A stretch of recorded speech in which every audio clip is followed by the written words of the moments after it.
On va essayer de vous donner quelques éléments sur l'essai clinique Discovery. On va faire une présentation à deux avec Florence Adair, qui est en fait la professeure de maladies infectieuses qui est en charge du recrutement des patients et qui finalement est vraiment les mains dans le cambouis par rapport à la réalisation de ce travail.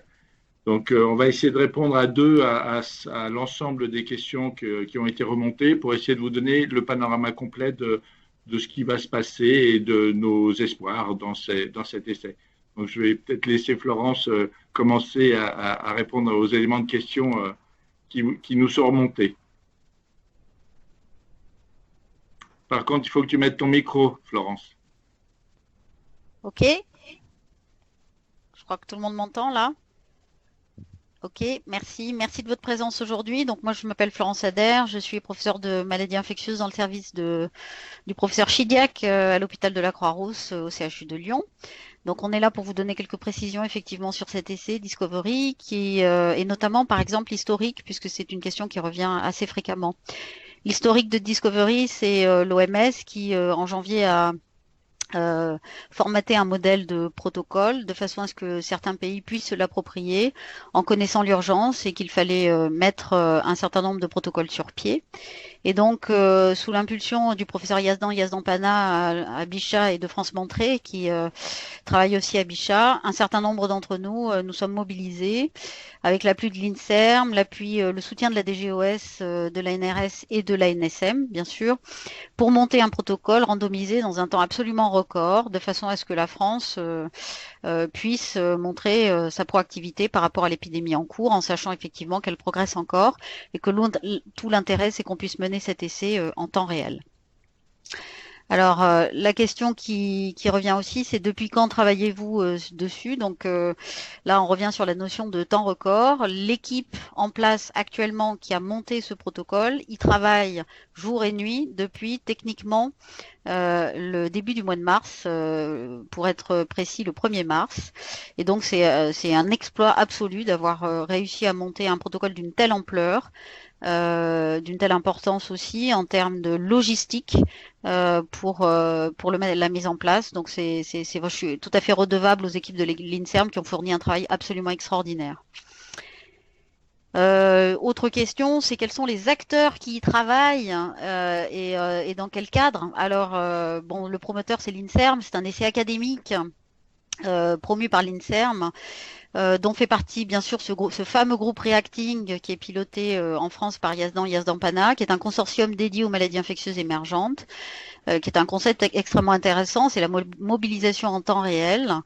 Il s'agit aussi d'un consortium qui est européen, bien évidemment, ce qui fait que on va pouvoir démarrer en prenant exemple sur Discovery actuellement dans un certain nombre d'autres pays et pouvoir les aider entre guillemets à se mettre en place, notamment la Belgique, la Hollande, l'Allemagne, l'Espagne et probablement le Royaume-Uni. Donc encore une fois, un promoteur INSERM, un essai académique institutionnel avec plein de partenaires qui sont extrêmement importants dans le processus. Alors j'enchaîne avec en quoi consiste l'essai clinique. En deux mots, et puis Bruno dira quelques mots sur les molécules après. Bruno, l'essai clinique, en fait, c'est un essai dit randomisé, c'est-à-dire que chaque patient qui est inclus dans l'essai va être randomisé au hasard, c'est-à-dire on va lui allouer un bras de traitement avec une randomisation informatique, électronique, hein, c'est-à-dire que le médecin ne choisit absolument pas le bras dans lequel le patient va recevoir le traitement. Et ça permet comme ça d'échantillonner l'essai et bien sûr de garder de la pertinence scientifique. Donc cet essai va proposer 4 traitements qui sont actuellement des candidats, des molécules ou des combinaisons qui sont des candidates et qui ont une activité sur le SARS coronavirus 2. Et on va inclure dans chaque bras de traitement un certain nombre de patients dont on va colliger exhaustivement toutes les caractéristiques de façon extrêmement précise au jour le jour et de façon à pouvoir bien sûr avoir un certain nombre de paramètres qui nous permettent de comparer l'efficacité, premier point, très important, l'efficacité, sur des échelles cliniques, virologiques, sur des échelles scanographiques, enfin un certain nombre de paramètres qui sont ce qu'on appelle des objectifs primaires ou secondaires, et la tolérance, parce que c'est toujours associé à l'efficacité. L'efficacité d'un médicament doit toujours être associée à des données de tolérance. Bruno, est-ce que tu veux dire quelques mots sur les molécules en question? Oui, absolument. Donc, ces molécules, en fait, on a 4 bras qui vont correspondre aux traitements qui ont été proposés. Le premier, c'est le bras qu'on appelle Remdesivir. C'est un antiviral qui a été conçu initialement pour Ebola, mais qui a un spectre d'action qui est plus large que ce virus. On s'est rendu compte qu'il est capable d'interagir avec d'autres virus et de bloquer la réplication des coronavirus et notamment de ce coronavirus. On a des données donc de résultats in vitro qui sont très bons et les premiers résultats chez l'homme vont commencer à sortir et on voit que on espère beaucoup dans cette molécule. Le deuxième bras, c'est un bras qui correspond à un recyclage d'un médicament contre le VIH qui s'appelle le lopinavir-ritonavir. C'est une combinaison de 2 molécules qui agissent ensemble pour bloquer la réplication du virus. Et on s'est rendu compte aussi que ça marche dans le tube à essai. Il y a un premier essai qui a été déjà fait en Chine, mais on va voir, on en reparlera plus tard, que notre essai est complémentaire et il présente des avantages par rapport à ce qui a été fait en Chine. Le troisième groupe de patients, c'est la même molécule, lopinavir-ritonavir, plus de l'interféron alpha. Et c'est intéressant parce que, comme vous le savez, dans la maladie, il y a 2 phases. Il y a une phase virologique qui correspond au début de la maladie, ou pour lequel on pense que les antiviraux peuvent avoir un effet important.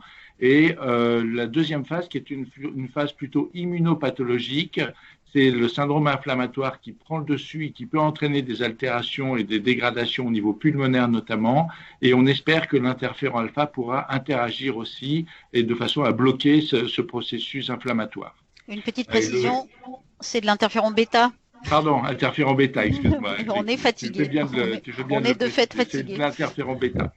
Et le dernier bras, le 4e bras, c'est le bras hydroxychloroquine. C'est un bras qui a été rajouté un petit peu à la demande à la fois de l'OMS et de l'État français pour qu'on puisse avoir des résultats fiables sur cette molécule aussi, de façon à ce qu'on sache exactement si ça a un intérêt ou si ça n'en a pas.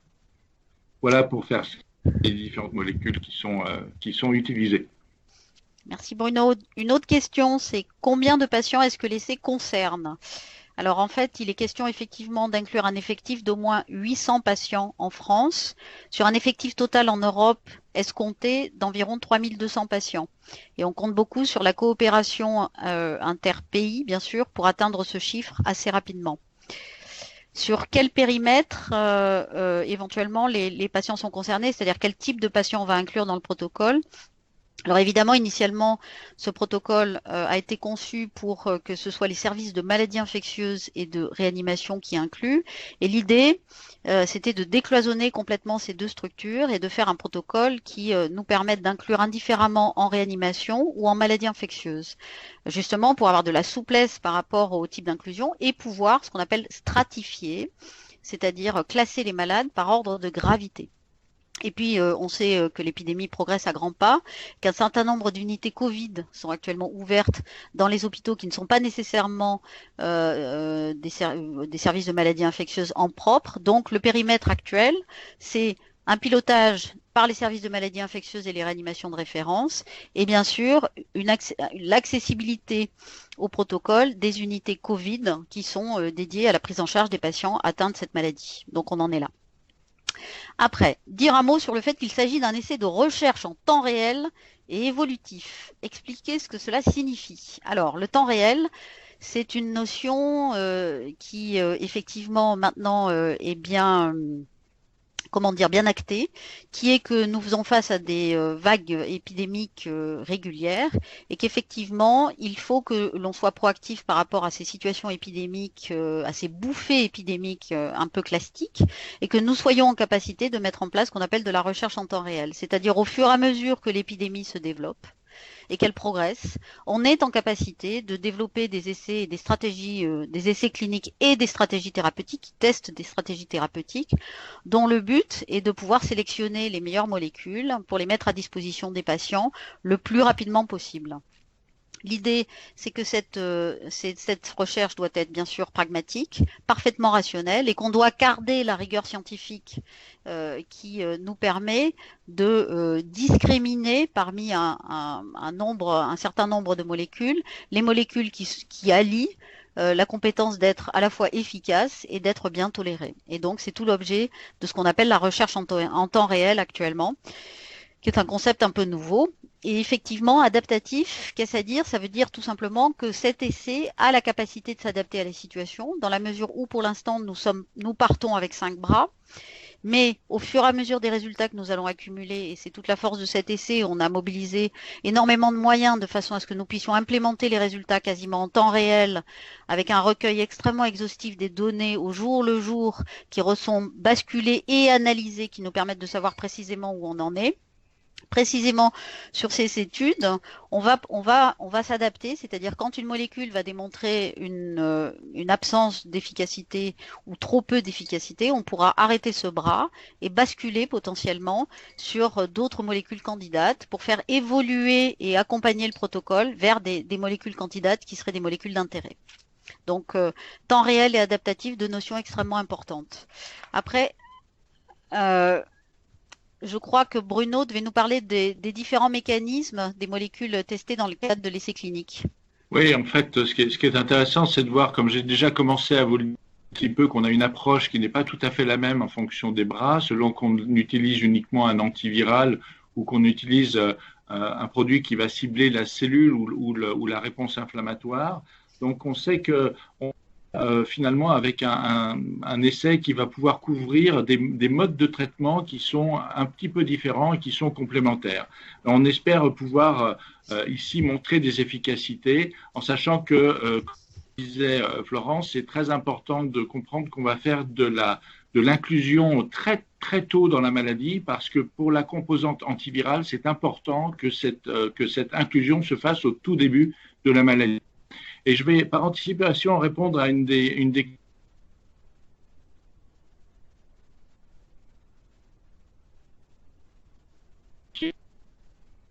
à l'opinavir plus ritonavir. Il y a deux raisons pour cela. La première, c'est que le premier essai clinique qui a été fait en Chine, qui montre un résultat mitigé de l'intérêt de cette molécule, a été fait sur un effectif de patients qui était probablement pas suffisamment important pour pouvoir voir un effet.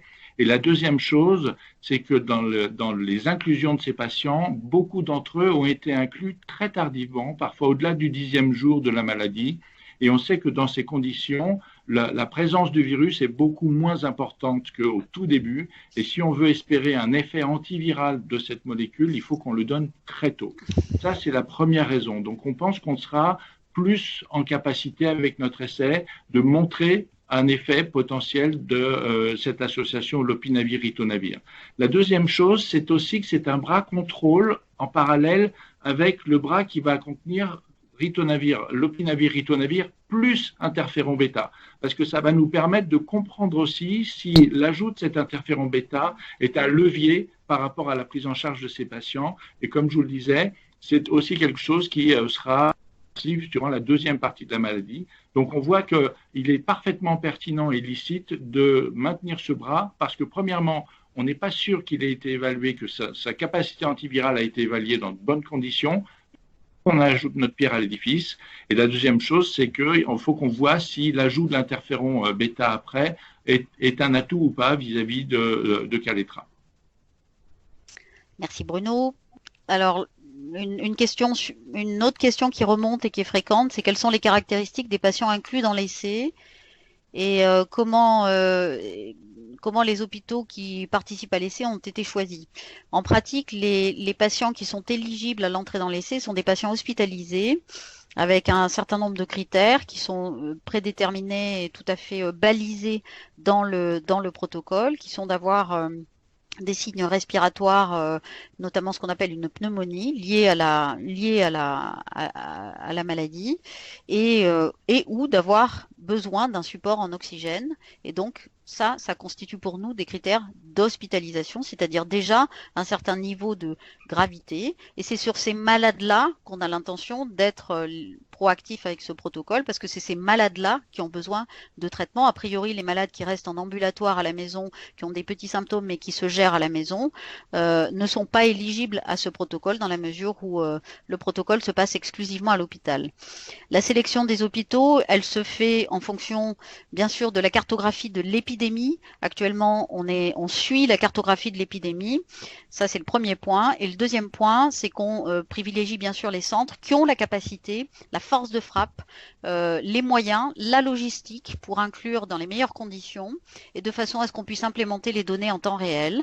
Donc, il y a cette balance à trouver entre la façon dont se déploie actuellement l'épidémie sur le territoire national et la force de frappe de chaque centre potentiel, de façon à ce que nous puissions implémenter et obtenir des datas le plus rapidement possible et dans les meilleures conditions possibles. À quel moment, par rapport au début des symptômes, les patients vont-ils recevoir les traitements? Eh bien, ça, c'est tout à fait dans la lignée de ce qu'a expliqué le professeur Lina, à savoir que c'est aussi une des forces de l'étude. Les patients sont admis à l'hôpital, ils ont les critères d'éligibilité pour l'étude, ils sont inclus. Et dès la randomisation, on connaît le bras dans lequel ils vont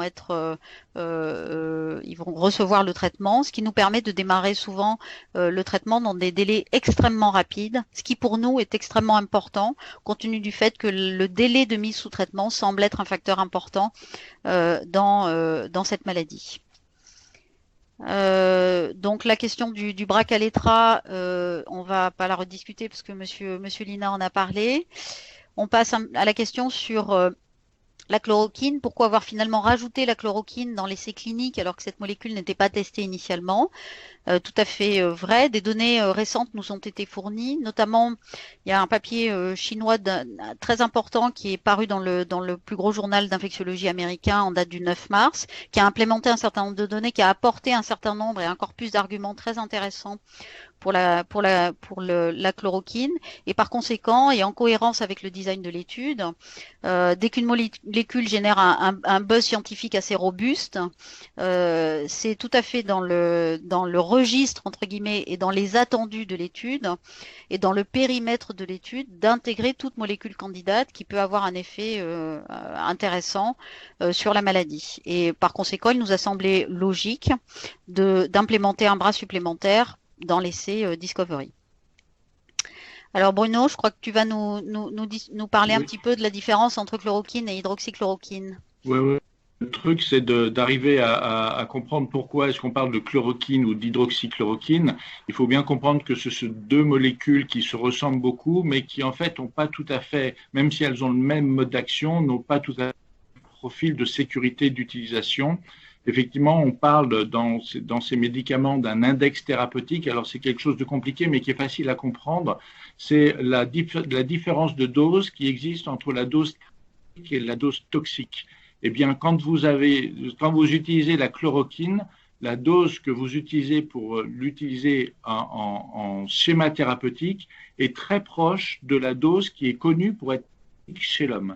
Et pour l'hydroxychloroquine, c'est un petit peu différent. Justement, cette dose utilisée pour traiter l'homme est beaucoup plus basse que celle qui est la dose toxique. Donc, c'est pour ça qu'on a choisi hydroxychloroquine. C'est le même mode d'action et ça va finalement avoir le même impact. Mais par contre, d'un point de vue sécurité du médicament, c'est beaucoup mieux que la chloroquine qui potentiellement donc est toxique. Ok. Une autre question qui revient assez fréquemment, c'est n'y a-t-il pas un emballement autour de cette molécule? Doit-on être prudent ou au contraire espérer que cette molécule soit la solution miracle? Alors, elle sera évaluée comme les autres et comparée comme les autres. C'est-à-dire que pour nous, on est un essai pragmatique qui a pour vocation de répondre à des questions avec des arguments scientifiques solides. Par conséquent, comme toutes les autres molécules qui sont à l'essai dans cette étude, les résultats, les analyses seront extrêmement intéressantes et on verra ce qu'il en est. Question sur la durée de l'essai clinique. Quand ont commencé les premières inclusions? En pratique, les premières inclusions ont commencé hier, 22 mars. Première inclusion Bichat, quelques minutes après Lyon. Donc dans les services de maladies infectieuses, service de maladies infectieuses de Yazdan, Yazdan-Pana à Bichat et ici à Lyon. On est donc, ces deux centres sont ouverts. Actuellement, il y a 5 centres ouverts et nous allons bien sûr programmer dans les jours qui viennent des vagues d'inclusion successives pour bien sûr monter en puissance le plus rapidement possible. Quand espérez-vous avoir achevé le recrutement des 800 patients? Eh bien ça, bien sûr, au plus vite, avec toujours cette balance, comme je l'ai expliqué, entre la cartographie de l'épidémie et la performance des centres à faire remonter les informations quasiment en temps réel. Donc ça, c'est vraiment une donnée extrêmement importante sur laquelle on travaille ardemment.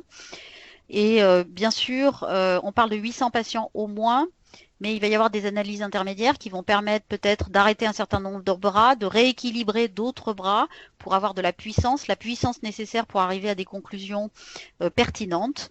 Donc pour l'instant, ce chiffre n'est pas complètement stable, mais il le sera au fil de l'étude et des équipes de biostatistiques travaillent beaucoup là-dessus. Pour les 3200 patients en Europe, bien sûr, ce sera calé sur le rythme des pays européens et la capacité des pays européens à mettre en route leurs essais respectifs.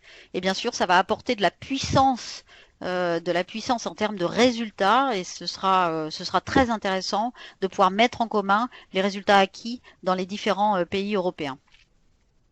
La durée de l'essai clinique, alors effectivement, certaines personnes évoquent des résultats d'ici à 6 semaines. Dans le communiqué, on dit effectivement la première évaluation clinique, elle se passe au 15e jour. Mais il y a beaucoup de données qu'on va recueillir entre le premier jour et le 15e jour. Donc effectivement, le premier critère d'évaluation sur la clinique, il est à 15 jours. Et donc, effectivement, il faut d'abord prévoir une première vague d'inclusion de patients qui vont avoir 15 jours d'ancienneté pour commencer à avoir les premières données. Donc, c'est sûr que dans les semaines qui viennent, on commencera à avoir une vague de premiers résultats, mais il faut rester extrêmement prudent par rapport à tout ça et laisser les équipes travailler, bien sûr, qui colligent les résultats, qui analysent les résultats pour qu'on puisse, bien sûr, avoir des résultats les plus fiables possibles. Bruno, quand est-ce que le traitement pourra être élargi à l'ensemble des patients infectés? Alors, on espère pouvoir, sur la base des résultats positifs, parce que l'idée c'est qu'on élargisse les traitements qui marchent aux patients qui sont infectés.